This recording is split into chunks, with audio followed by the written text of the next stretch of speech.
প্রিয় ছাত্রছাত্রীরা, আজকে আবার আরেকটি গুরুত্বপূর্ণ বিষয় নিয়ে আলোচনা করব। তৃতীয় অধ্যায়ের বংশগতি এবং কয়েকটি সাধারণ জিনগত রোগ চ্যাপ্টারের বিষয়টি হলো আজকের মানুষের লিঙ্গ নির্ধারণ পদ্ধতি। খুব ইম্পর্ট্যান্ট, জেনে রাখা দরকার। প্রথমে জেনে নিই আমরা লিঙ্গ নির্ধারণ কাকে বলে। মানুষের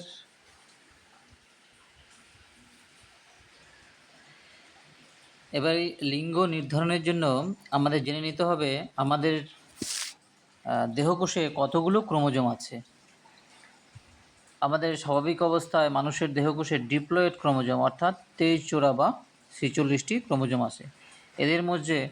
এদের মধ্যে 22 জোড়াকে বলা হয় অটোজোম, যারা দেহজ বৈশিষ্ট্য নিয়ন্ত্রণ করে, আর বাকি যে এক জোড়া থাকে তাকে বলা হয় সেক্স ক্রোমোজোম বা যৌন ক্রোমোজোম। আর এই যৌন ক্রোমোজোম দু প্রকারের হয়, একটি হলো এক্স এবং অপরটি ওয়াই। বুঝতে পেরেছি? স্ত্রীদেহের ক্ষেত্রে বা মহিলাদের ক্ষেত্রে এই যৌন ক্রোমোজোম হলো এক্স এক্স এবং পুরুষদের ক্ষেত্রে হলো যৌন ক্রোমোজোম এক্স ওয়াই প্রকৃতির হয়।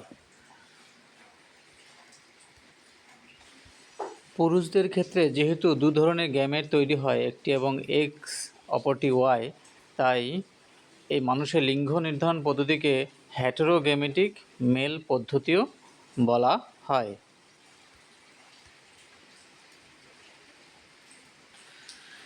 এবার আমরা একটি ক্রসের সাহায্যে সম্পূর্ণ পদ্ধতিটি দেখে নিই। এ হলো মহিলা এবং পুরুষ।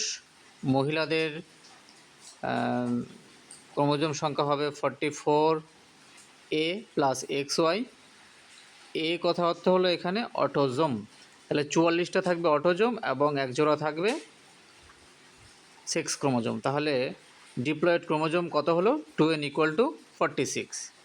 ঠিক একই রকম পুরুষদের ক্ষেত্রে শুধু এক্সের জায়গায় কি থাকবে? এক্স এবং ওয়াই, এবং ক্রোমোজোম থাকবে 46। এবার আমরা দ্বিতীয় অধ্যায়ে পড়েছি মিওসিস কোষ বিভাজন জনন কোষের ক্ষেত্রে ঘটে। মিওসিস কোষ বিভাজন প্রক্রিয়ায় যখন ডিম্বাণু তৈরি হবে তখন জনন কোষ বিভাজিত হয়ে অর্ধেক সংখ্যক ক্রোমোজোম বিশিষ্ট ডিম্বাণু তৈরি করবে। তাহলে দেখো, এই যে এখানে ডিম্বাণু যখন তৈরি হলো, মহিলাদের ক্ষেত্রে 22A plus x, 22A plus x একই ধরনের হবে। ঠিক পুরুষদের ক্ষেত্রে দু ধরনের গ্যামেট তৈরি হবে, 22A প্লাস এক্স এবং 22A plus Y.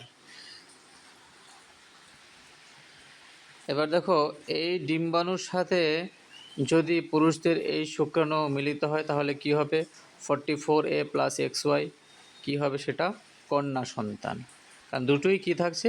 X x gamete, sex gamete chromosome, sex chromosome থাকছে। এবার এই ডিম্বাণুর সাথে যদি এই শুক্রাণুর মিলন ঘটে তাহলে কি হচ্ছে? দেখো, 44A প্লাস XY এটা কি হয়ে যাচ্ছে? পুত্র সন্তান। ঠিক একই রকম এটার সাথে যদি পুরুষদের এক্স 22A প্লাস এক্সের নিষেক ঘটে বা মিলন ঘটে তখন হচ্ছে 44A প্লাস XX কন্যা সন্তান। ঠিক একই রকম পুত্র সন্তান, তার মানে 50-50% চান্স থাকে পুত্র এবং কন্যা হওয়ার। তাহলে আমরা কি দেখলাম? লিঙ্গ নির্ধারণে পিতার